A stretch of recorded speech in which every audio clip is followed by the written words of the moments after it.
mag-subscribe. Bawat bagay daw na nangyayari sa buhay ng isang tao ay nakaguhit na sa kanyang palad mula pa lamang sa kanyang pagsilang. Kaya hindi ako magtataka kung bakit nangyari sa akin ang mga bagay na naranasan ko. Ito ang mga pangungusap na palaging sinasabi ni Tio Aldo sa tuwing kami ay nagkikita at nagkakakwentuhan. Naging interesado ako sa buhay ni Tio Aldo, kaya naman tuwing ikikwento niya sa akin ang mga naging karanasan niya, ay palagi akong excited na marinig yun. Ako nga pala si James, hindi ko tunay na pangalan, at ang mga kwentong karanasan ni Tio Aldo ang isi-share ko sa inyo ngayon. Si Tio Aldo ay lumaki sa piling ng kanyang Lolo Fredo at Lola Celina. Si Lolo Fredo na nasa edad 50 anyos na ay isang albularyo.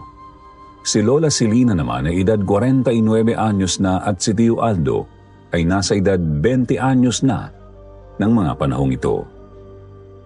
Kasama siya ni na Lolo Fredo at Lola Celina ngayon sakay ng barko, biyaheng Cebu.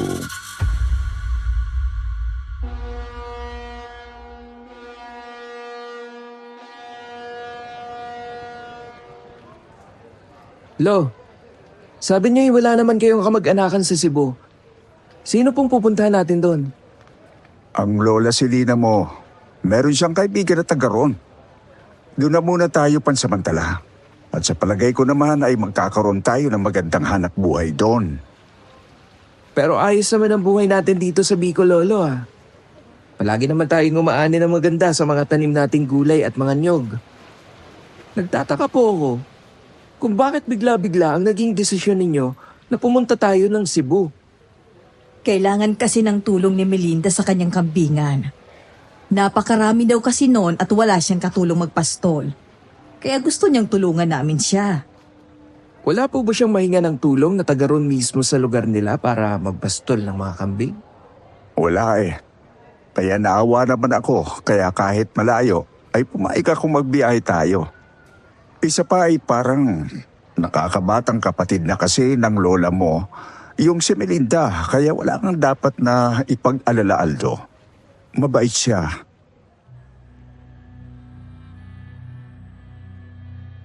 Napabuntong hininga na lang si Tio Aldo. Hindi kasi siya kumbinsido sa mga sinasabi ni na Lolo Fredo at Lola Celina. Nakikita kasi ni Tio Aldo ang mga makahulugang tinginan sa isa't isa ni na Lolo Fredo at Lola Celina. At matapos nga ang halos isang araw at isang gabing paglalayag ng barko sa dagat, ay nakarating na sila sa pier sa Cebu. Nang makababa sila ng barko ay mayroong mga bus terminal malapit doon biyaheng Bourbon, kaya doon sila sumakay. Maraming oras din ang naubos bago sila nakarating sa bayan ng Bourbon at sa isang liblib na baryo doon nakatira si Aling Melinda. Ate Celina, mabuti naman at nakarating kayo ng maayos dito sa aking lugar. Kanina ko pa nga kayo inaantay eh. Tuloy kayo, tuloy. Medyo mahaba talaga naging biyahe namin. Talaga palang liblib na itong baryo niyo. Ay, pero napakaraming nakatira dito. Oo, marami nang nakatira dito. Karamihan ng mga tao dito ay ang pag-aalaga ng hayop at pagsasaka ang ikinabubuhay. Teka, bago tayo magkwentuhan kumain na muna tayo.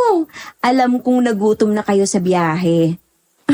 Kuya Fredo, nasaan na ba yung binatang kasama nyo? Ha? Si Aldo ba? Teka, nasaan nga ba ang batang yon? Kanina ay katabi ko lang eh. Baka lumabas. Tingnan mo nga sa labas ang apo mo, Fredo. Lumabas nga ng bahay si Lolo Fredo at kaagad nitong hinanap sa paligid si Tio Aldo. Kinabahan si Lolo Fredo nang hindi makita sa harapan ng bahay si Tio Aldo, kaya naman umikot siya sa gawing likuran ng bahay at doon nga nito nakita si Tio Aldo habang natutuwang pinapanood ang dalawang kambing na lalaki habang nag-aaway ang mga iyon. nandito ka lang pala. Akala ko ay kung saan ka na nagpunta. Bigla kang nawala sa loob. Pasensya na po, Lolo Fredo. Nainip kasi ako kaya namasyal ako sa paligid. At napansin ko nga ang napakaraming kambing na nandito. Natutuwa ako dahil ang tatapang ng mga barakong kambing. Tingnan ninyo, gamit ang mga ulo at sungay ay nagpapalakasan sila. Oo, para din kasi silang mga tao na kapag mayroon silang gusto, kapag walang nagpapaubaya, ginagamit ang lakas para makuha ang gusto. Lolo Fredo, Hmm. palagay ko'y mawiwili ako sa lugar na ito. Alam niyo naman na pet lover din ako. Ah, mabuti naman na gustuhan mo kaagad ang lugar na ito, Apo. Opo, Lolo. Akala ko'y maiinip ako rito. Hindi po pala. Kasi maraming alagang hayop si Aling Melinda. Kaya Melinda, yun ang itatawag mo sa akin simula ngayon, Aldo. Hindi lang yan ang aking alaga. Meron ding baboy at manok. At ang pinaka-nakakatuwang alaga ko ay ang alaga kong ibo na si Martinez. Nandyan po pala kayo? Sige po, Tia Melinda. Talaga po? May alaga kayong ibon na nagsasalita? Oo, sila yung mga ibo na ang tawag dito ay Martinez. Natuturuan silang magsalita. Lalo na kung bago pa lang sila mag-aral lumipad at ikaw na ang nag-aalaga sa kanya. Talaga po? Nasaan po siya ngayon? Nandyan lang yan sa paligid. Hindi yan lumalayo dito. Nakadapo lang siya sa isa sa mga punong nakapaligid dito. Kaagad na iginala ni Tio Aldo sa paligid ang kanyang paningin. Tumingala siya sa mga punong malapit lang sa kanila. Pero hindi niya nakita ang ibon na sinasabi ni Aling Melinda. Kaya naman nang makita ni Aling Melinda ang kasabikan ni Tio Aldo na makita ang ibon, ay pumito si Aling Melinda ng 3 ulit. At di nga nagtagal, may isang ibon na kulay itim na sinlaki ng kalapati ang lumipad palapit sa kanila. May batik na puting balahibo ang magkabilang pakpak niyon. Nang malapit na sa kanilang Martinez ay iniangat ni Aling Melinda ang isang kamay, kaya doon dumapo ang ibon. Kaya naman tuwang-tuwa si Tio Aldo. Meron tayong mga bisita. Tinatanong kung ano daw pangalan mo. Tun-tun! Tun-tun! Nakakapagsalita nga siya. Ang galing naman po. Tonton, ako naman si Aldo. Aldo! Aldo! Wow! Kaya niyang sabihin ang pangalan ko? Tun-tun! Pantay! Tun-tun! Pantay! Talaga po ba, Tia Melinda? Si Tonton ang bantay ninyo sa bakuran ninyo? Oo, Aldo. Matalino ang mga ibong kagaya nila. Sige na, pumasok na tayo sa loob para kumain. Naghihintay na doon si Ate Silina. Para maging kaibigan mo itong si Tonton, mamaya tuturuan kita ng gagawin mo. Napangiti ng matamis si Tio Aldo, tapos ay nilingon pa niyang muli ang ibon nang muli iyong lumipad at dumapo sa ibabaw ng puno. Narinig pa ni Tio Aldo na paulit-ulit pa na binabanggit ng ibon ang kanyang pangalan na parabang tinatandaan iyon. Nang makapasok na sila sa loob ng bahay ay napansin kaagad ni Lola Silina ang kakaibang sigla ni Tio Aldo. Kaya naman natuwa si Lola Silina. Aldo, apo, parang bigla kang naging masaya. Meron bang nangyaring maganda? Nako, Lola. Eto po palang si Tia Melinda ay pet lover din na kagaya ko. Natutuwa ako sa kanyang mga alaga lalo na po doon kay Tonton. Tonton. Sino naman si Tonton? Aba, edi yung alaga kong ibon na kung tawagin dito ay Martinez. Nakakapagsalita sila. Natuturuan ng mga ganong klase ng ibon. Oo nga po, Lola. Ilang ulit nga na sinabi ng ibon ang pangalan ko eh. Nakakatuwa siya. Akala ko itim na kalapati lang siya. Hindi pala siya ordinaryong ibon lang. Sa palagay ko po, ay mawiwili ako rito. Mabuti naman kung gano'n na po. Akala ko kanina hindi mo magugustuhan dito. Nag-alala ako nang mawala ka. Pasensya na po kayo, Lola Fredo, kung nag-alala kayo kanina. Kilala niyo naman ako, di ba? Kapag dumating ako sa ibang lugar, iniikot ko agad at kinakabisado ang lugar. Tinitingnan ko kung ano-ano bang meron sa lugar na yon. At ngayon, ay alam ko na kung bakit tayo nandito. Kailangan nga ni Tia Melinda ng katulong sa pag-aalaga sa mga hayop sa lugar na to. Napakarami nila eh. Lalo na ng mga kambing. Tama ka, Aldo. Sa edad kong ito ay hindi ko nakakayanin ang mag-isa na alagaan sila sa pastulan sa bundok. Minsan kasi ay merong mga mababangis na hayop gubat ang sumasalakay sa mga kambing. Kaya dapat ay meron kang baril na magagamit para maitaboy mo ang mga asong lobo. Papalayo para tigilan nila ang mga kambing. Meron naman akong rifle dito. Marami ding bala. Mabuti naman kung ganon. Magagamit natin yung panlaban sa mga salot na sumasalakay sa mga kambing. Ganon po ba? Mula po ngayon ay may makakatulong na po kayo, Tia Melinda, sa pagpapastol ng mga kambing. Hindi ko papayagan na mayroon pang kambing na mabibiktima ang mambabangis ng mga lobo na yon. Napangiti si Tia Melinda sa sinabing iyon ni Tio Aldo kaya naman ipinagpatuloy na nila ang masayang pagkain ng salo-salo. At makatapos nga na kumain sila ay muling lumabas ng bahay si Tio Aldo at naglakad-lakad ulit sa paligid. Nakita niya na marami ding baboy ang nakakulong sa 4 na kulungan na nasa likuran din ng bahay ni Tia Melinda. Malapit sa tabi ng bakod ang kulungan ng baboy at sa kabilang bakod naman ay mayroong mga bahay na nakatayo. Nakita ni Tio Aldo na sa pagkakataong yun ay nagkakasayahan at nagiinuman din ang mga nasa kabilang bakod.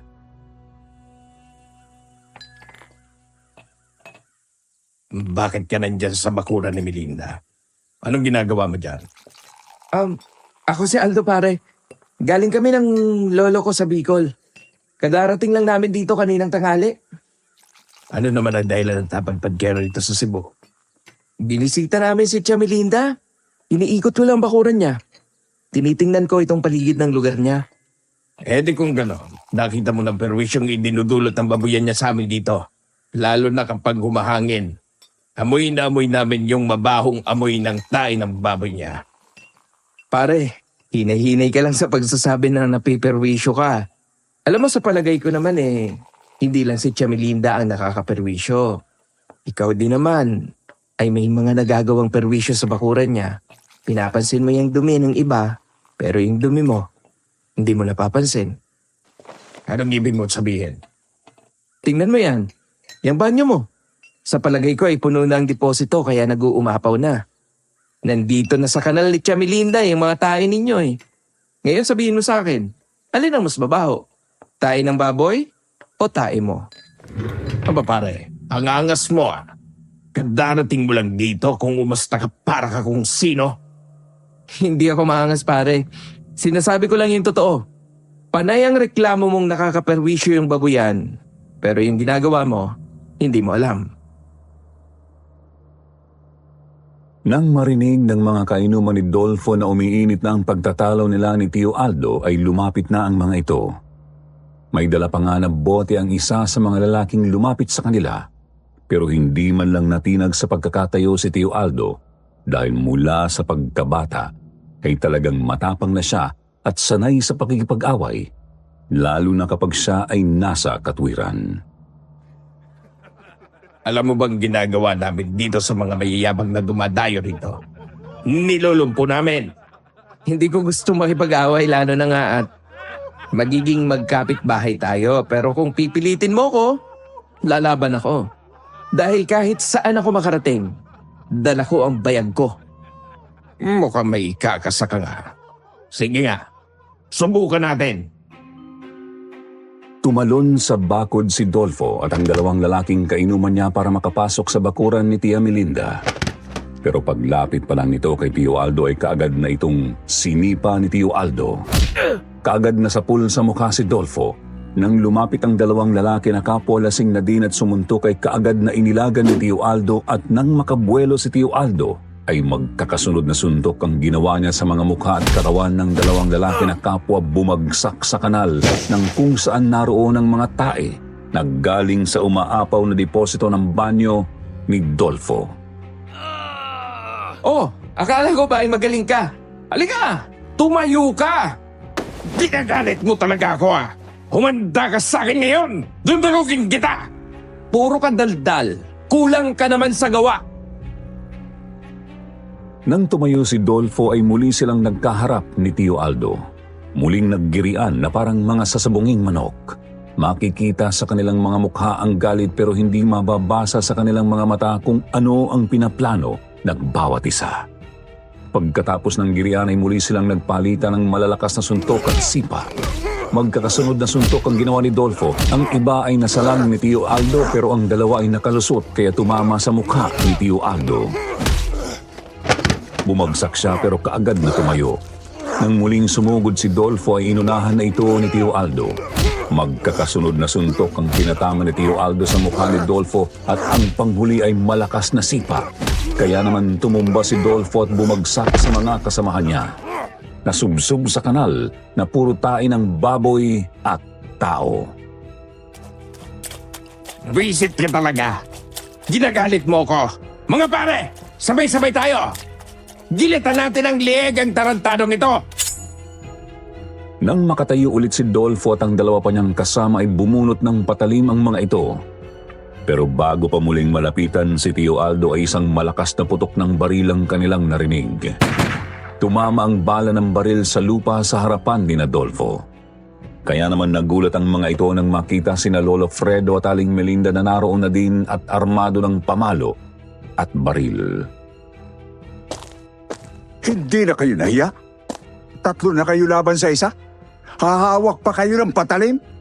Kung pasabugin ko kaya ang baon ng ulo ninyo, ha? Tatang, relax ka lang. Nagkakatawaan lang naman kami. Ang totoo, ay lugi pa nga kami. Kasi naisahan kami ng apo mo. Ikaw talaga, Dolfo. Palagi ka na ng ganyan. Nagsisiga-sigaan ka sa lugar na to. Demanda kita. Trespassing kayo at pinagtangkain nyo ang buhay ng pamangkin ko. Pasensya ka na, Melinda. Hindi lang kami nagkaintindihan eh. Tsaka magkapit-bahay naman tayo. Ganito rin ang ginawa mo sa una kong tauhan na dapat sana ay makakasama ko dito. Binugbog nyo, kaya sa takot umalis na lang. Kaya hindi ko na ito mapapalampas pa. Sa barangay na lang tayo mag-usap. Sige, ikaw ang bahala kung yan ang gusto mo. Ikaw lalaki, hindi pa tayo tapos. Tatandaan kong ginawa mong ito. Sige na, umalis ka na. Ang baho mo. Inis na umalis sina Dolfo at ang dalawa pang lalaki. Nandidiri sila sa kanilang mga sarili kasi nga ay naligo sila ng tae. Nagkatawanan naman sina Tio Aldo, Lolo Fredo at Tia Melinda nang makaalis na sina Dolfo. Tia Melinda, sabi niyo kanina ginulpi nila yung makakasama ninyo sana dito na magbabantay ng mga alaga ninyo. Oo, 2 na sa mga tauhan ko ang sinita nila nang makitang nandito sa bakuran ko. Tapos ay sinaktan nila at binantaan kaya umalis na lang ang mga yon. Mabuti ngayon at sila naman ang nagulpi. Pero ano ang dahilan? Bakit ginagawa nila yon? Dahil sa inggit, Kuya Fredo. Dati kasi ay marami din silang alagang kambing dyan. Yang si Dolfo at ang asawa niya ang ginawang tagapag-alaga ng amo nila. Yung may-ari ng bakura na yan. Pero araw-araw ay may mga namamatay silang alaga at hindi yun maipaliwanag ni Dolfo. Sabi nila ay sinasalakay daw ng lobo. Kaya nang maubos ay hindi na ulit bumili ng kambing ang amo nila. Mula din noon ay hindi na dyan nagpunta yung amo nila. Kung ganon, dapat lang na i-report mo sila sa barangay para maipablatter. Mahirap naman kung pababayaan na lang natin sila ng ganyan. Tama si Fredo. Para hindi na nila ulitin ang ginawa nila ngayon. Mukhang may pagka-traitor pa naman ang Dolfo na yon. Sige, yun ang gagawin natin bukas. Nang sumunod na araw nga ay nagpunta sina Tio Aldo at Tia Melinda sa barangay hall para magpa-blatter kung saan nalaman nila na napakarami na palang reklamo doon laban kina Dolfo at sa dalawa pa niyang kasama. Kaya pinayuhan sila ng barangay opisyal na idiretso na sa pulisya ang reklamo dahil hindi naman pinapakinggan ni Dolfo kung mga barangay opisyal lang ang kakausap. Kaya nagdesisyon si Lolo Fredo na idiretso na sa pulisya ang reklamo. Dahil doon ay nagresponde ang mga pulis pero parang natunugan ni Dolfo ang plano ni Tio Aldo, kaya kaagad na itong umalis kasama ang dalawa pang barkada nito. Alam na kasi nila na marami ng reklamo laban sa kanila. Kaya kaagad na silang tumakas. Talagang tuso ang loko na yon. Sana ay wag na silang bumalik pa dito para wala nang manggugulo. Kapag bumalik pa sila dito at manggulo dito sa loob ng bakuran ninyo, pwede natin silang tapusin. Lalo na kung self-defense ang gagawin natin. Tama si Aldo. Napakatapang mo naman pala, Aldo. Alam mo, bilib ako sa'yo. Isipin mo, tatlo sila ha, pero nakaya mong labanan. Binugbog mo silang tatlo at bonus pa yung naligo sa tae ng baboy. Amoy na amoy ko yung baho nila. Kapag nasa katwiran po ako, ipaglalaban ko talaga. Akala siguro ng mga loko na yon, ay matutulad ako dun sa mga una ninyong tauhan na kinuha rito. Nagkakamali sila. Pero hindi ka pa din pwedeng maging kampante, Aldo. Alam mo naman ang mga taong traidor. Gagawa at gagawa yan ng paraan para makapaghiganti. Kaya palagi mong tatandaan ang mga bagay na itinuro ko sa'yo. Opo, Lolo. Mula sa aking pagkabata ay sinanay niyo akong makipaglaban. Maraming ulit na rin tayong nasoong sa panganib at nalampasan natin yon. Lahat po ng tinuro ninyo, hindi ko nakakalimutan. Kasama na doon ang pagiging sigurista sa laban. Nang mga sumunod na araw ay nagawa na din ni Tio Aldo na tawagin ang ibon na si Tonton. Napagsanayan na niya kung paano ang tunog ng pagpito ni Tia Melinda. Kaya naman tuwang-tuwa si Tio Aldo nang dumapo na sa kamay niya ang ibon. Sa kabilang palad naman niya ay naroon ang mga butil ng munggo. Nang ilahad niya ang kanyang palad, kaagad na lumipat doon ang ibon at tinuka ang mga butil ng munggo na naroon. Magpapastol tayo ng kambing sa kabukiran, Toton. Samahan mo ako, ha? Aldo! Oo, mabuti naman at natatandaan mo ang pangalan ko. Magiging mabuti tayong magkaibigan. Nakahanda ka na ba, Aldo? Sasamahan na kita kung saan ko ipapastol ang mga kambing. Opo, sasama din daw si Tonton sa akin. Oo, palagi siyang sumasama sa akin sa pagpapastol ko ng mga kambing. Siya kasi ang unang nakakakita kung merong sasalakay sa mga kambing kasi nga ay nakakalipad siya. Oo nga po. Dalhin mo itong itak at baril para meron kang magagamit pantaboy ng asong gubat kung sakaling may sumalakay sa mga kambing. Oo nga po, Lolo. Kagaya ng sinabi ni Lolo Fredo ay nagdala nga ng baril at itak si Tio Aldo. Si Tia Melinda naman ay may dala ring itak at mahabang tungkod na kahoy na siya naming ginagamit panggugaw sa mga ahas sa makakapal na damuhan. Nang buksan ni Tia Melinda ang pintuan ng koral ng mga kambing ay pumito ito ng 3 ulit. Tapos ay hinarap at kinausap ang mga kambing na parabang mga tao. Ang mga kambing naman ay pumila at humarap kay Tia Melinda. Nangunguna ang mga malalaking kambing na mga barako. Sa pangalawang pila ay naroon naman ang mga inahin na kambing na mayroon pang maliliit na anak.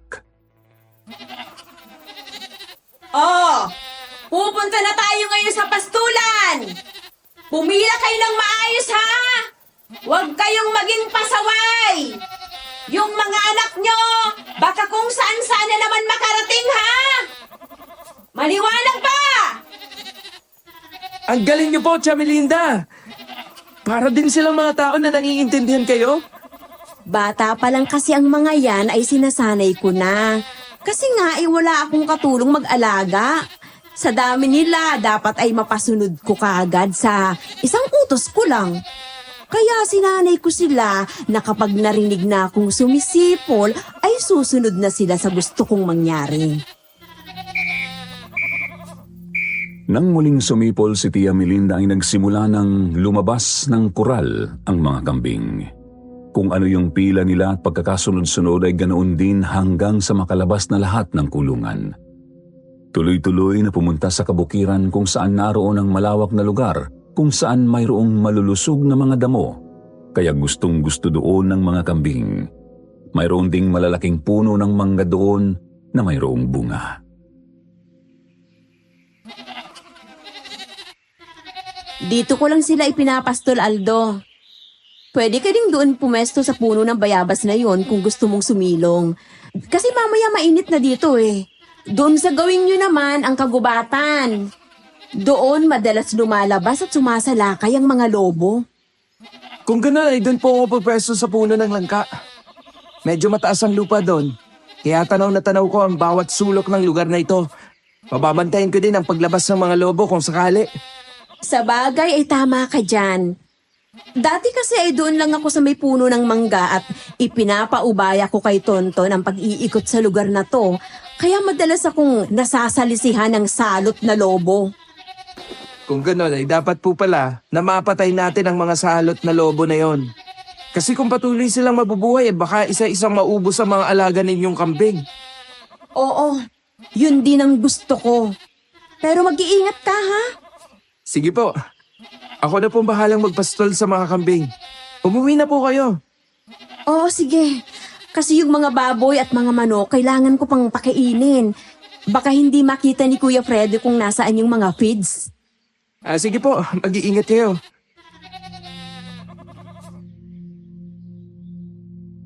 Nang makaalis na si Tia Melinda ay nilagay na ni Tio Aldo ang largabista sa ibabaw ng baril. Tapos ay itinuon ni Tio Aldo ang hawak na rifle sa isang kambing na nasa malayo. Inasinta niya ito. Sinipat na mabuti. Kitang-kita niya ang kambing tapos ay itinutok sa pinakamalayong kambing na naroon sa pastulan. Inasinta din yon. Malinaw din niya iyong natatanaw dahil sa largabistang nakalagay sa ibabaw ng baril. Tapos ay naupo siya sa tabi ng puno habang pinagmamasdan ang mga kambing na naroon. Nang mangalay siya sa kakaupo ay nahiga siya habang pinagmamasdan ang puno ng langka na mayroon ng mga bunga. Napakislot niyang makitang dumapo doon ang ibong si Tonton. Lobo! Aldo! Aldo! Lobo! Lobo! Lobo ba ang sinabi mo, Tonton?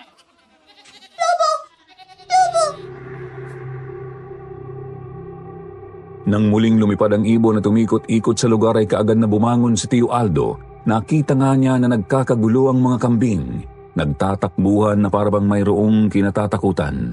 Kaya agad niyang dinampot ang baril gamit ang largabista ay nakita niya na isang malaking asong puti o lobo nga ang lumabas mula sa kakahuyan at tumakbong papalapit sa mga kambing. Kaya natakot ang mga iyon at nagtakbuhan. Umanda ka sa akin ngayon, halimaw ka! Natanaw ni Tio Aldo ang lobo kaya naman kaagad niyang pinaputukan pero sa bilis niyong tumakbo ay hindi tinamaan ni Tio Aldo. Nang muli niyang sipatin ang largabista nakita niya na naabutan na ng lobo ang isa sa mga kambing.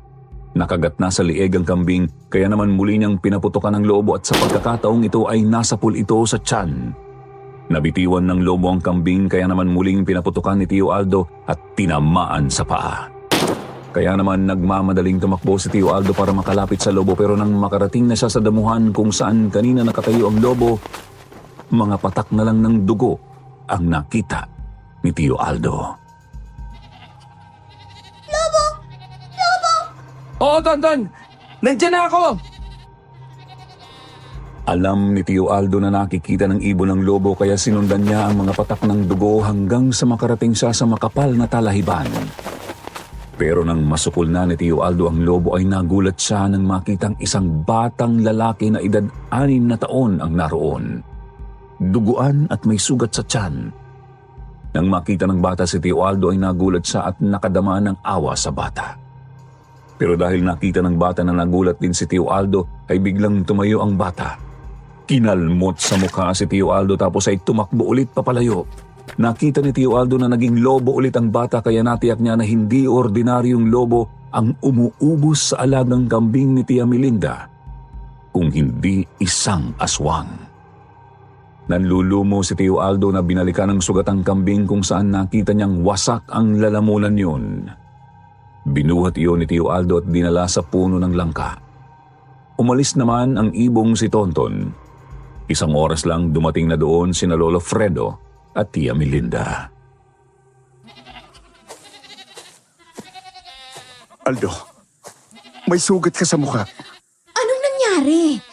Sumalakay ba ulit ang lobo? Opo, Tia Melinda. Pasensya na po.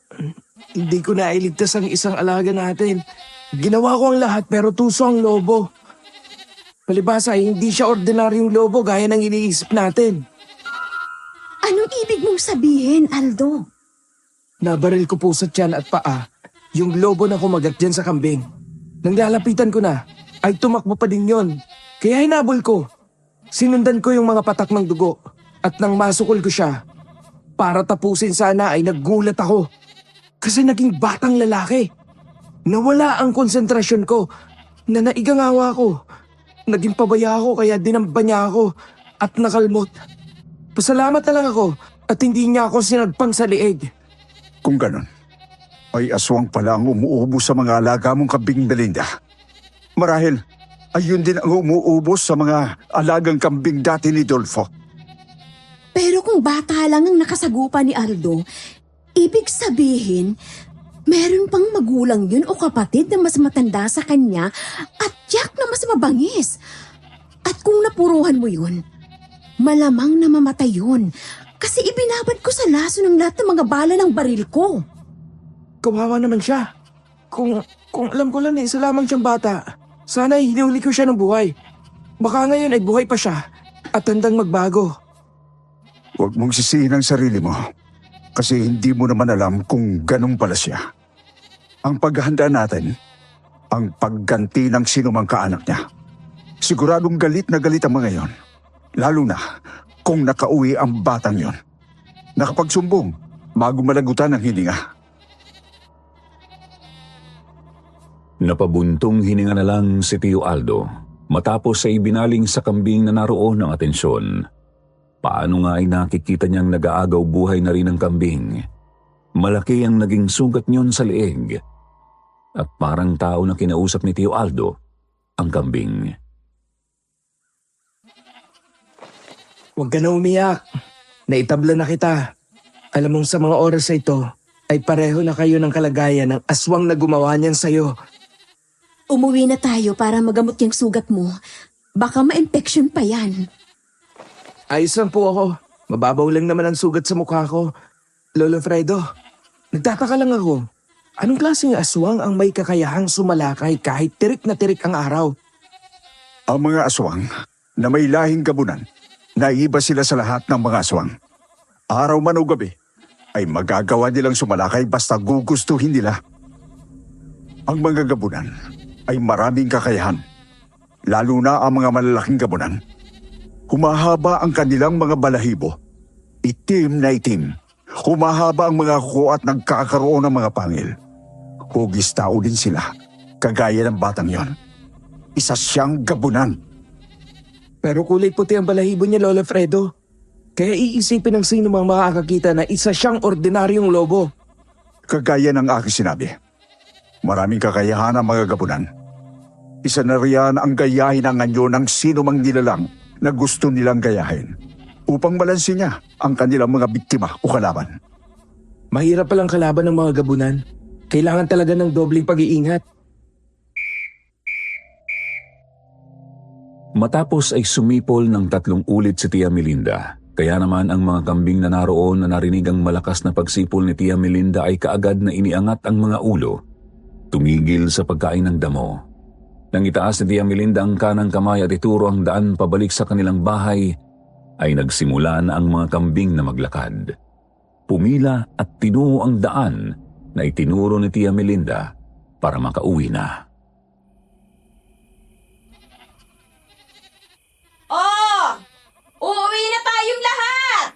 Yung mga kasama nyo! Yung mga anak nyo, tingnan yung mabuti! Baka may maiwanan dito, kawawa naman! Alam nyo na siguro ang nangyari sa isa nyong kasamahan!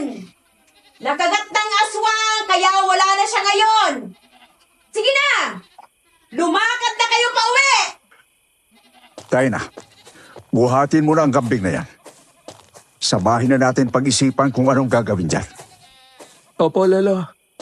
Si Tia Melinda na lang siguro magdesisyon kung ano gagawin dito. Kapag nakakagat ng lobo at namamatay, inililibing ko. Lalo na yan. Nasa katawan na niyan ang kamandag ng aswang. Kaya ilibing na lang din natin. Tama po kayo. Ilibing na lang natin ang kawawang kambing na ito.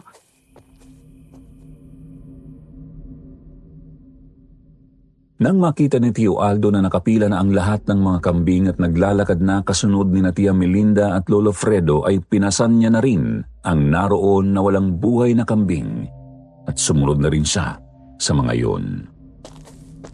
Nang makarating na sila sa bahay ni Tia Melinda ay humukay si na Tio Aldo ng paglilibingan ng kambing. Nang makahukay na ng malalim na halos hanggang bewang, inilagay na doon ni Tio Aldo ang patay na kambing. Nilagyan din iyon ni Lolo Fredo ng asin bago tuluyang tabunan ng lupa. Lolo Fredo, sa palagay niyo ba ay namatay ang batang aswang na yon? Kung matapang ang laso ng bala na tumama sa kanya, Jack, sa mga oras na ito, ay wala na siya, Aldo. Kawawa naman siya. Ang bata pa niya para mamatay. Kagaya ng madalas kong sinasabi sa iyo, kapag nasa gitna ka ng labanan, hindi ka dapat magiging pabaya. Matapang ka at malakas pero ang kabaitan mo, ang kahinaan mo. Dapat ilagay mo ang pagiging mabait depende sa sitwasyon. Kasi ang mga aswang, walang awa ang mga yun. Tingnan mo ang nangyari sa iyo. Maswerte ka at naunang nasugatan ang aswang ngayon. Kung hindi, ay baka nilapa ka na. Opo, Lolo. Aral na po ito sa akin. Hindi na ito dapat na mangyari sa susunod. Mula ngayon, ay tiyak na mas magiging mainit ang sitwasyon. Pasensya na kayo, nadadamay pa kayo sa problema ko. Hindi ko naman alam na aswang palang umuubos ang mga alaga ko. Akala ko ay ordinaryong lobo lang. Wala kang dapat ipag-alala. Dahil sanay naman kami sa ganyan. Sa lugar na pinanggalingan namin, meron din mga pangyayaring ganito. Madalas din kaming pinupuntahan para hinga ng tulong. Tama si Fredo, Melinda. Kaya nga itong si Aldo, bata pa lang tinuruan na ng kanyang lolo sa pakikipaglaban. Kaya lumaki siyang matatag at matapang. Maangas, pero maawain.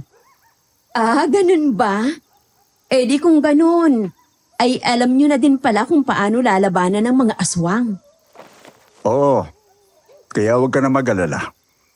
Nang magpasya akong pumunta rito para tulungan ka, ay naisip ko na pwedeng ganito ang mangyari kaya hindi na ako nagtaka at nagulat. Kaya paghahandaan natin ngayon, susunod na mangyayari. Lalo pa nga at may dalaga sa mga gabunan. Ako ang nakadisgrasya sa batang gabunan. Kaya sigurado ako na tsak na ako ang hahanapin nila para gantihan. Tama ka dyan, Apo. Sa palagay ko, ay wala na silang pakialam sa mga alaga ni Melinda. Ikaw ang gugustuhin nilang makuha para maitabla ang nawala sa kanila. Kaya dapat tayong maganda. Nang makapasok si Tio Aldo sa loob ng bahay, inilabas ni Lolo Fredo ang isang bag na kinuha mula sa dala nilang maleta. Buntot page at itak na yari sa pilak ang laman yon. Ibinigay niya kay Tio Aldo ang itak kasama ang baina. Matapos ay inunat-unat ni Lolo Fredo ang buntot page. Melinda, meron ka bang mga tanim na buho dyan sa bakuran mo na pwede nating putulin para magawang sibat? Aba, meron na nga akong naputol na puno ng buho. Nandun sa likod bahay. Gagamitin ko nga sanang pambakod sa gagawing kulungan ng manok. Mabuti naman kung ganon. Aldo, Gumawa ka ng kahit mga 5 pirasong sibat o may higit pa doon. Alam mo na kung ano ang gagawin at kung saan ipwepesto. Sige po, Lolo. Tia Melinda, pahiram nga po ulit ng itak ninyo. Oh, eto ang itak, Aldo. Yung mga buho nandun lang sa likod bahay, nakasandal sa puno ng akasya. Sige po. Ako na pong bahala. Hahanapin ko na lang doon. Nang makita ni Tio Aldo ang itak kay Tia Melinda ay lumabas na siya ng bahay. Pupunta na sana siya sa likuran ng bahay nang mapatingin siya sa tarangkahan ng bakod ni na Tia Melinda. Nakita ni Tio Aldo na mayroong babaeng nakatayo roon at nakatingin sa kanya. Saglit na natigilan si Tio Aldo at nakipagtitigan sa babae. Pero di nagtagal, nakita niya na ngumiti ang babae. Miss, may paglilingkod ba ako sa'yo? Aldo, pamangkin ko yan, si Luningning. Pakibuksan mo nga ng bakod para makapasok siya. Ah, ganun po ba? Sige po. Nagmamadaling lumapit sa tarangkahan si Tio Aldo. Kumakabog ang dibdib niya habang binubuksan ang pintuan ng bakuran. Nakatingin siya sa magandang babae na kaharap niya. Matapos niyang buksan ang tarangkahan ay pumasok na si Luningning, pero bago tuluyang makalapit kay Tia Melinda, ay muling milingon si Tio Aldo at ngumiti ng matamis. Kaya naman, lalong dumagundong ang dibdib ni Tio Aldo. Napalunok habang nakatingin kay Luningning. Nang makapasok na sa loob ng bahay ni na Tia Melinda, si Luningning ay nagtungo naman si Tio Aldo sa likod bahay. Nang makita niya na nakatayo sa tabi ng puno ang mga putol na buho ay kumuha siya ng mga iyon at pinatulis ang dulong bahagi para maging sibat. Gumawa si Tio Aldo ng maraming sibat. Matapos ay ikinalat niya sa paligid ng bahay ang mga sibat na buho. Isinandal sa mga puno ang ilan at ang iba naman ay inilagay niya sa paligid ng bahay. Tapos ay dinala niya ang 2 piraso ng pumasok sa loob ng bahay. Lolo Fredo, nagawa ko na pong iniutos ninyo sa akin. Naikalat ko na rin po sa lahat ng sulok ng bakuran ni Tia Melinda. Mabuti naman kung gano'n na po. Sige na, magpahinga ka na muna. Sige po, Lolo. Ah, siya nga po pala. Nakita niyo po ba yung bisita ni Tia Melinda? Ah, yung pamangkin ba niya? Aba, naandun sila sa kusina. Nagluluto ng hapunan natin. Ah, sige po, Lolo. Puntahan ko na lang sila doon. Parang nasasabik na kinakabahan si Tio Aldo habang naglalakad patungo sa kusina. Paano nga ay gusto niyang muling makita si Luningning. Nang makarating sa pintuan ng kusina ay marahang hinawi ni Tio Aldo ang kurtina. Bahagyang sumilip kung saan ay si Luningning ang una niyang nasulyapan. Nakita niya ang matatamis na ngiti sa mga labi ni Luningning. Kaya naman lalong lumakas ang kabog ng dibdib niya tapos ay marahan siyang pumasok sa kusina. Nandyan ka na pala, Aldo. Halika at ipapakilala kita sa pamangkin ko na si Luningning. Opo, nakita ko na siya kanina. Hindi nga lang kami nagkakilala kasi mayroon akong ginawa. Opo. Akala ko nga hindi niya ako pagbubuksan kanina eh. Ang tagal akong tiningnan eh. Pasensya ka na, Luningning. Para kasi ako natulala nang makita ka eh.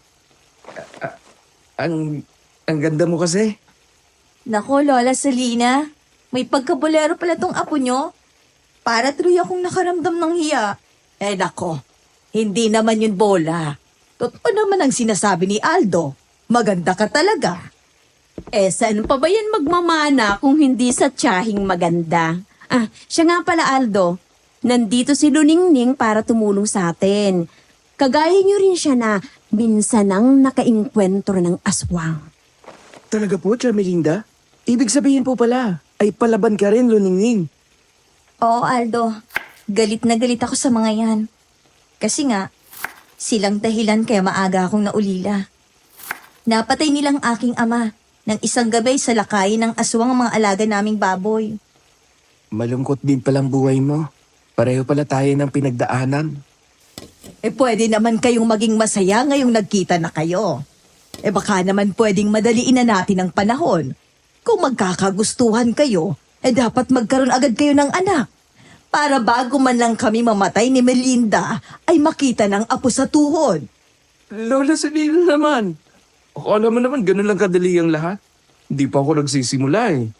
Abay, huwag ka na kasing pabagal-bagal pa. Kasunod nyon ay nagkatawanan na sila. Naging masaya sila sa sandaling yon na parabang kahit sandali ay nakalimutan nila ang kinakaharap na problema. Mabilis na lumipas ang oras, kumalat na ang dilim. Kagaya ng usapan, pumwesto sa bintana ng bahay si Lolo Fredo at sa pintuan naman si Tio Aldo.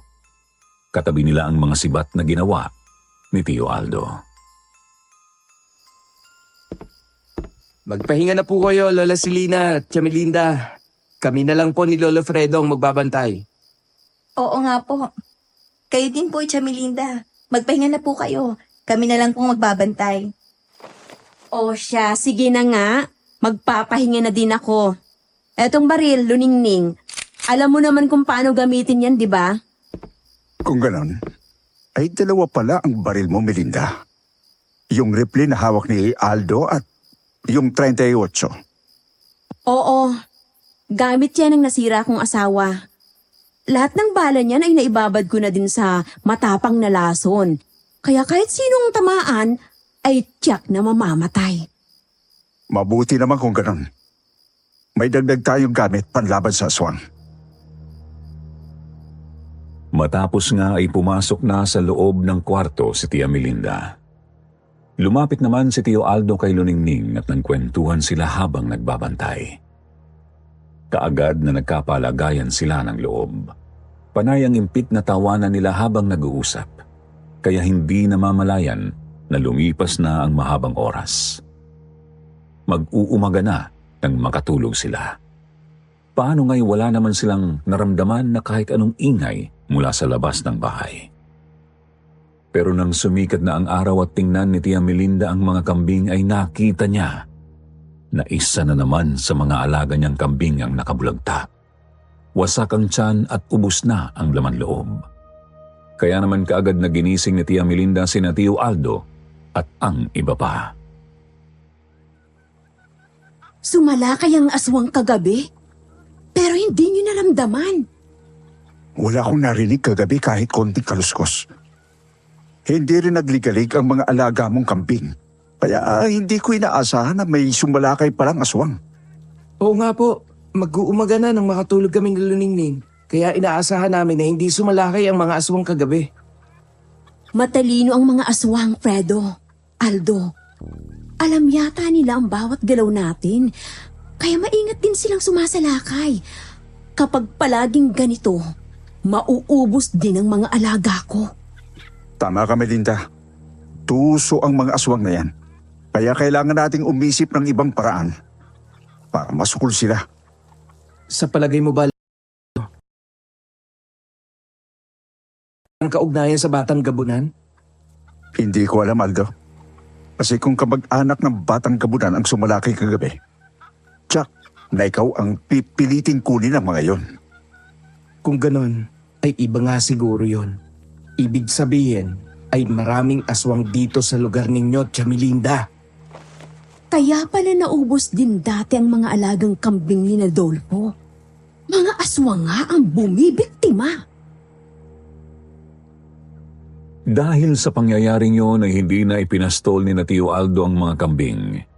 Sina Luningning at Tio Aldo na lang ang pumunta sa bukirin para gumapas ng mga damo. 2 sako ang dala nila. Kumuha sila ng damo sa bukirin para may makain ang mga kambing. Pero habang kumukuha sila ng damo sa bukid ay may kakaibang naramdaman sina Tio Aldo at Luningning. Parang mayroong nakatingin sa kanila na nagtatago sa matataas na talahiban. Nang mapalingon sila doon ay mayroon namang tumalon sa gawing likuran nila, pero sa bilis kumilos noon ay hindi nila malaman at matiyak kung ano yun. Luningning! Halika dito sa tabi ko! Talikuran tayo! Huwag tayo maghihiwalay! Tama ka, Aldo. para makikita natin ang sino mang susugod sa atin. Hoy! Kayo na nagtatago dyan sa mga damuhan! Lumabas kayo! Hindi kami natatakot sa inyo! Lumabas kayo! At harapin niyo kami! Hindi kayo sasantuin ng kain ko! Di nagtagal ay mabilis na kumilos ang mga nasa paligid nila. Tumalon patungo sa kabilang bahagi ng talahiban. Ang isa naman ay lumipat ng pwesto mula sa kabila at pumunta sa kabila upang lituhin sina Tio Aldo at Luningning. Kaya natiyak ni na Tio Aldo na dalawa ang aswang na nasa paligid nila.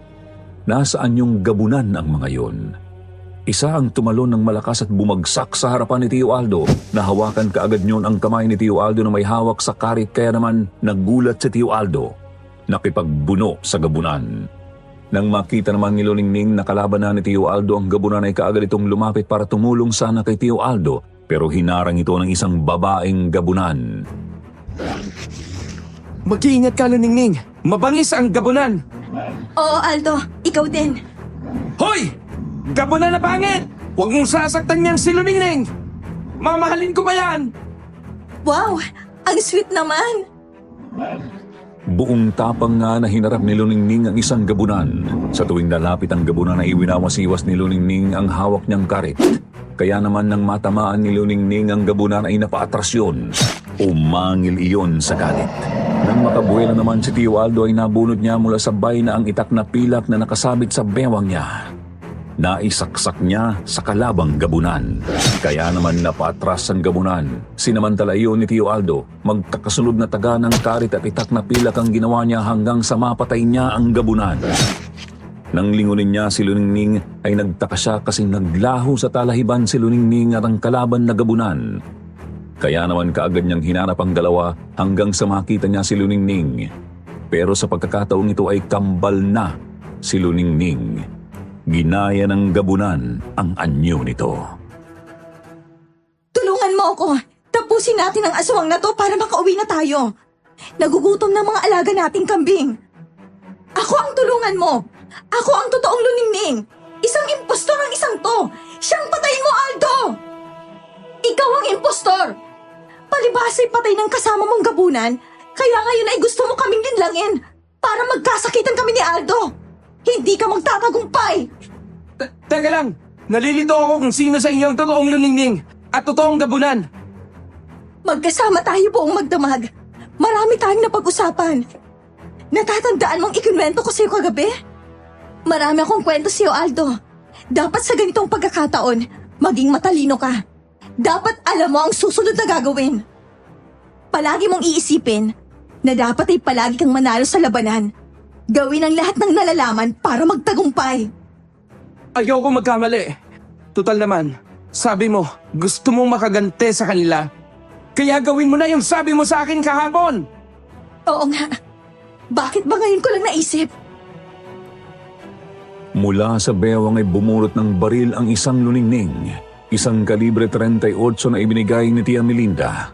Kaagad na pinaputukan ang katabing Luningning. Bagay na ikinagulat niyon.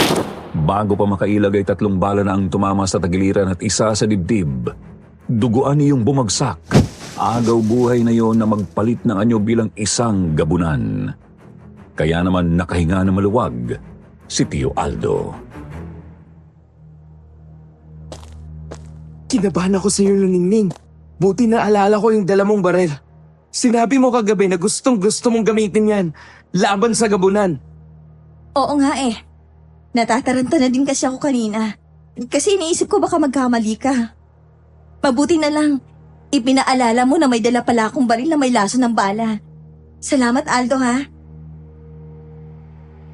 Napangiti si Tio Aldo. Matapos ay marahan niyang nilapitan si Luningning.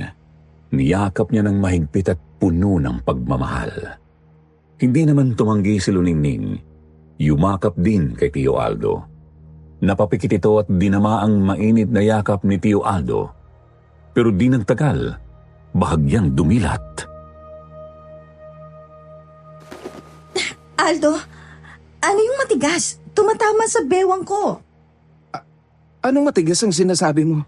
Ang tigas ng ano mo eh, tumatama sa puson ko na nakatapat. Ano ba yun?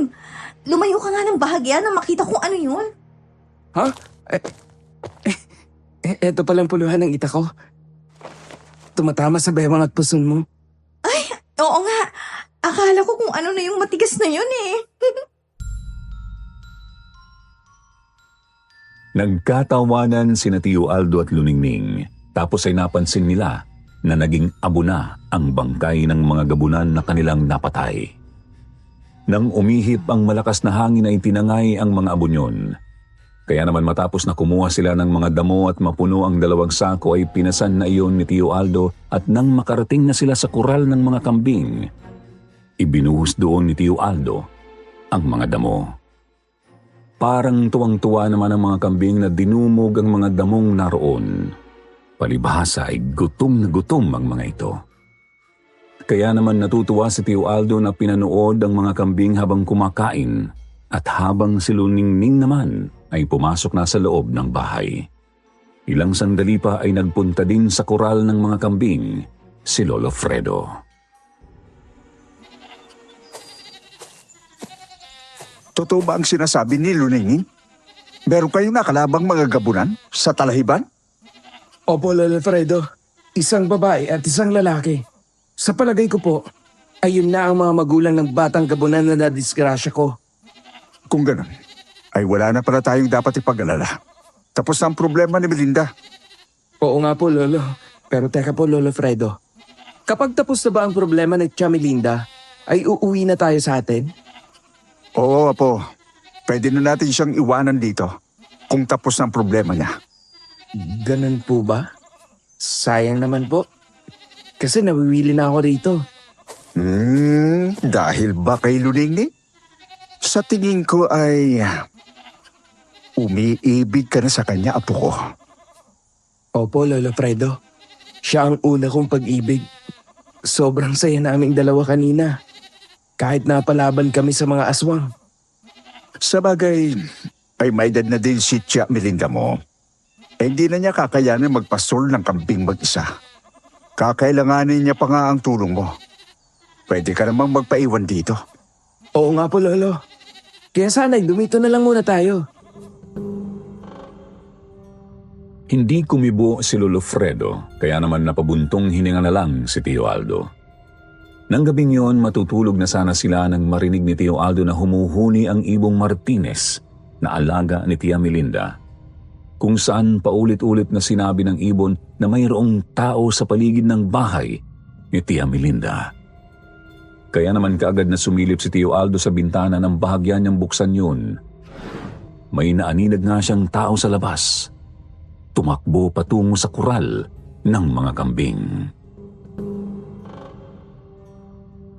May tao po sa paligid.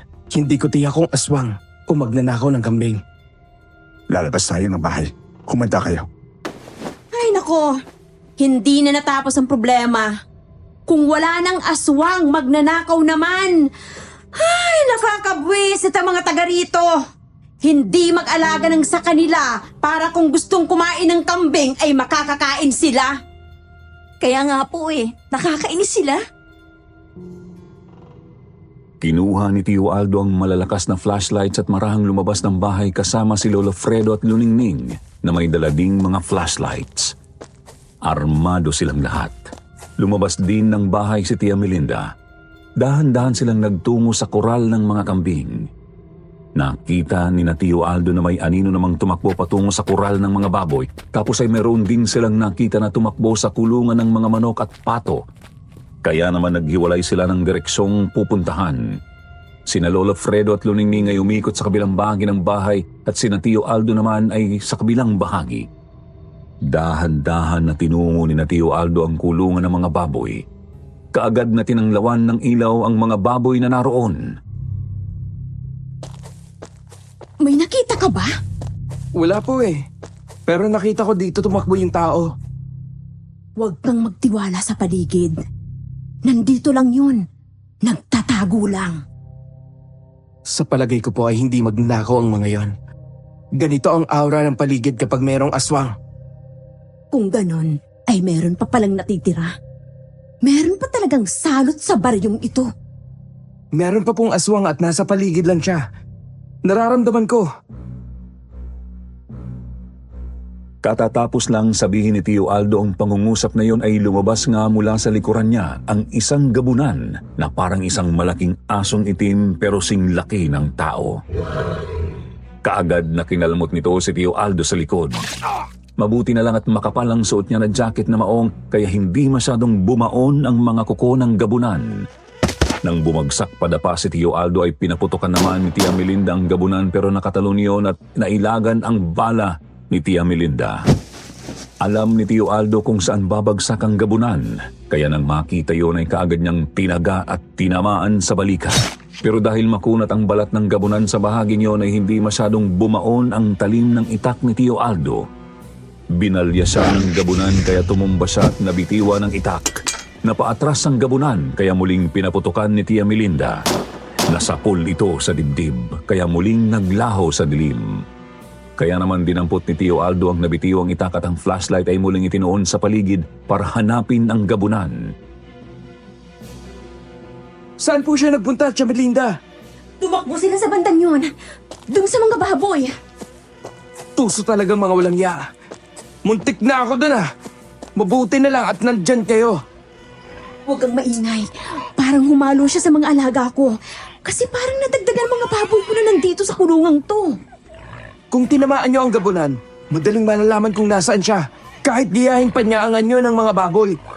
Anong plano mo, Aldo? Tubig lang po ang katapat niyan. Kapag nabasa ng tubig ang sugat ng sinuman, ay hindi makakatiis sa kirot na mararamdaman. Kaya sabuyan natin ng tubig ang mga baboy na yan. 2 timba na tubig ang isinaboy ni Tio Aldo sa kulumpon ng mga baboy na naroon. Nagulat ang mga baboy noong una, pero parang nagustuhan na ang 2 timba ng tubig na isinaboy ni Tio Aldo. Isa lang sa mga baboy na naroon ang parang nataranta at tumakbo sa kabilang bahagi ng kulungan habang pinipilig ang ulo at katawan para maalis ang tubig. Di rin nagtagal ay bigla itong nanghina at nanginig ang katawan. Umepekto na kasi ang lason ng bala na tumama sa dibdib nito. Nang tanglawan ito ng flashlight ni Tio Aldo ay unti-unting nagbalik sa anyong gabunan ang baboy. Sabi ko na nga ba't lalabas ka rin Wala ka na palang pag-asang mabuhay. Kasi ang balang tumama sa'yo ay may malakas na lason. Kumakalat ng lason sa kanyang katawan. Mas mabilis dahil sa dibdib niya tumama ang bala ko. Galit na galit ang gabunan. Nagpilit pa itong bumangon at sinalakay si Tio Aldo pero nakahanda na si Tio Aldo. Kaya nang makalapit sa kanya ang gabunan ay buong lakas niyang itinaga ang hawak niyang itak na pilak. Bumaon sa liig ng gabunan. Halos maputol iyon sa lakas ng pagtaga ni Tio Aldo para masiguro na hindi na makakasugod pa ang halimaw. Walang buhay na bumagsak yun. Saglit lang ay natunaw ang katawan yun at naging abo. Yun kasi ang sumpa kapag ang isang gabunan ay natamaan ng bagay na yari sa pilak. Tapos ay nakarinig sila ng 2 malalakas na putok ng baril. Tia Melinda, puntahan natin si Lolo Fredo at Luningning. Tara na. Si Luningning ang nagpapaputok na yun. Baka kung ano nang nangyari sa kanila. Nandun po si Lolo. Hindi niya pababayaan si Luningning. Kaagad nga na pinuntahan nila Tio Aldo sina Lolo Fredo sa kural ng kambing. Pero bago sila makarating doon ay narinig ni Tio Aldo na sumigaw si Lola Silina kaya naman si Tia Melinda na lang ang tumuloy sa kural ng mga kambing at si Tio Aldo naman ay pumasok sa loob ng bahay kung saan nagulat si Tio Aldo nang makitang nagdurugo ang ulo ni Lola Silina habang nakasandal sa dingding ng bahay. Pilit ipinagtatanggol ang sarili sa kaharap na kalaban at ang kalabang iyon ay walang iba kung hindi si Dolfo. Hawak ni Lola Silina ang buntot pagi kaya hindi basta makalapit si Dolfo. Walang ya ka talaga, Dolfo! Pati matanda ay pinapatulan mo. Ako ang harapin mo at hindi ang mahinang matanda. Parasa lang naman tayo. Lumalaban ka rin sa mahinang bata. Pinatayin mo ang anak ko! Kung ganon, ay anak mo ang batang gabunan na nadisgrasya ko? Tama ka. Umuwi siyang sugatan at bago siya malagutan ng hininga, Ay sinabi niya na ang pastol ng mga kambing ang pumaril sa kanya. Hindi ko sinasadya yun. Hindi ko alam na isa pala yung bata. Dahil isang lobo ang umatake sa mga kambing. Huli na nang malaman ko na bata pala yun. Kung hindi naman niya sinalakay ang mga kambing, hindi naman mangyayari ang bagay na yun. Alam mo ba ang sakit ng mawala ng anak? Dadagdagan pa yon ang mapatay mo rin ang asawa at anak ko. Kaya ipag-iiganti ko sila. Kung gayon, ay lahi kayo ng gabunan. Mga salot kayo na pumapatay sa mga hayop na alaga ng mga taga rito. Ibig sabihin, ay kayo rin ang umubos ng mga alaga ninyong hayop na pinaalagaan sa inyo ng mga amo ninyo. Tama ka. Mga hayop lang ang kinakain namin. Nagpaubos ang alaga namin. Ang mga alaga ni Melinda ang unti-unti namin kinakain. Kaya nga binubugbog ko ang mga kinukuha niyang tagapag-alaga para malaya kaming makakuha ng mga kambing niya kapag nagugutom kami. Pero dahil napadpad kayo rito sa Cebu, dito pa mismo sa aming lugar, sinira ninyo ang mga plano ko. Pinatay mo ang pamilya ko. Hindi mangyayari yon kung hindi niyo rin ako pinakialaman.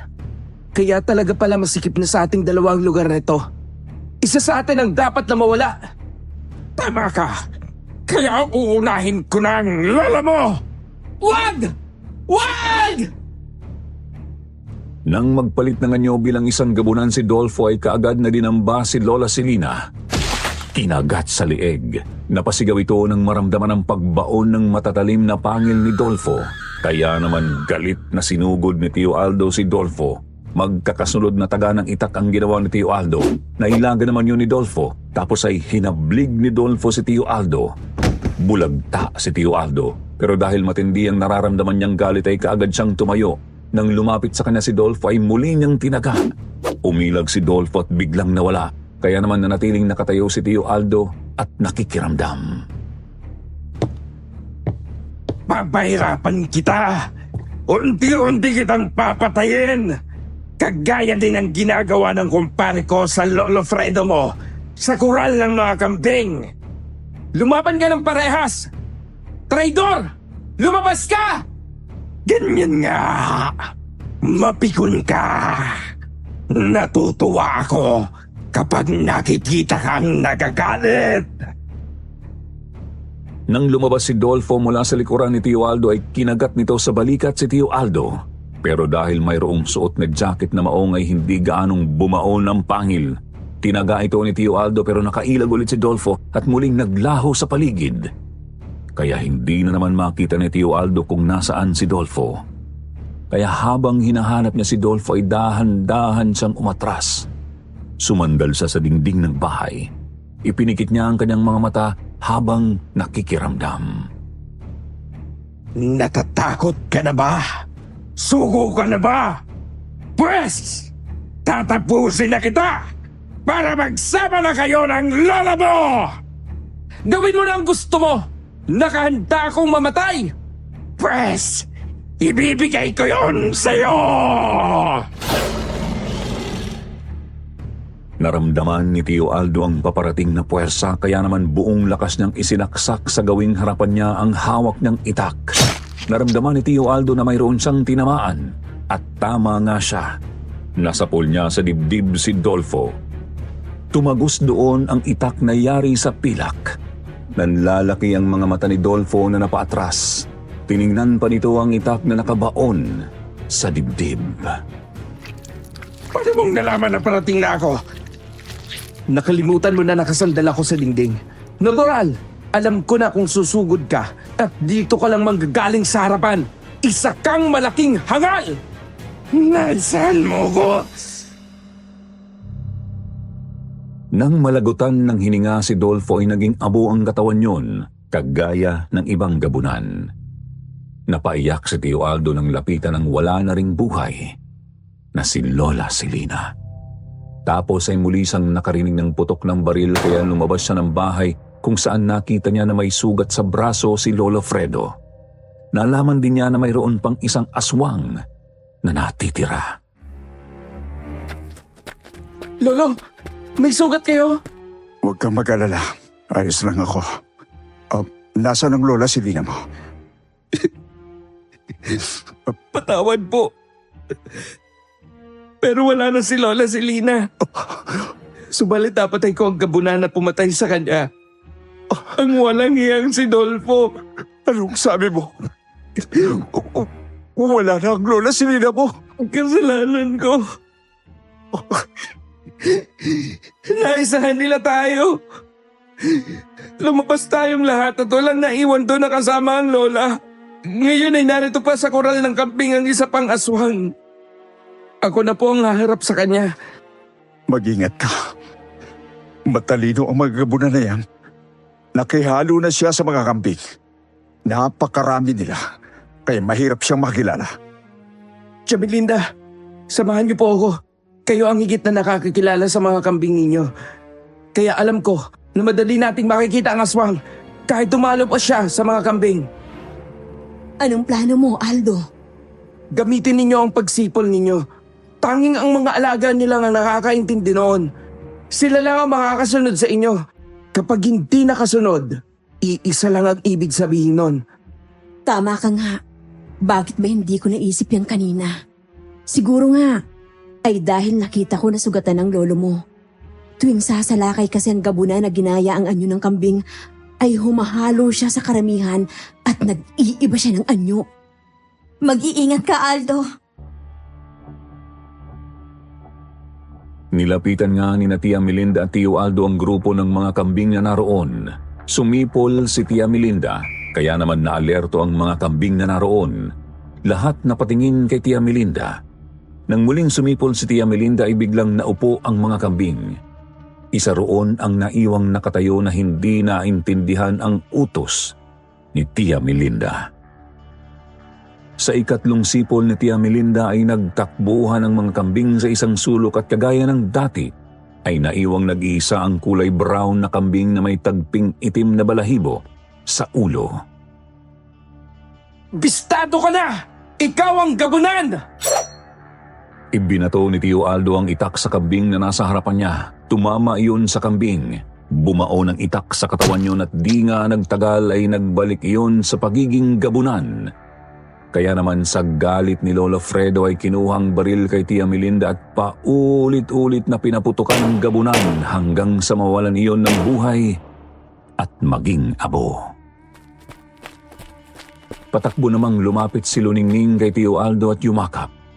Matapos nyon, pumasok sila sa loob ng bahay. Nang ibabaw ang lungkot at pagluha ng mga sandaling yon dahil sa pagpanaw ni Lola Selina. Niyakap ito ng mahigpit ni Lolo Fredo. Ganoon din si Tia Melinda. Panay ang sambit ng patawad na parabang sinisisi niya ang kanyang sarili sa pagkamatay ni Lola Selina. Huwag niyo na pong sisihin ang sarili ninyo. Wala pong may kagustuhan sa mga nangyari. Siguro po, ay ito talaga ang nakalaang kapalaran para kay Lola Selina.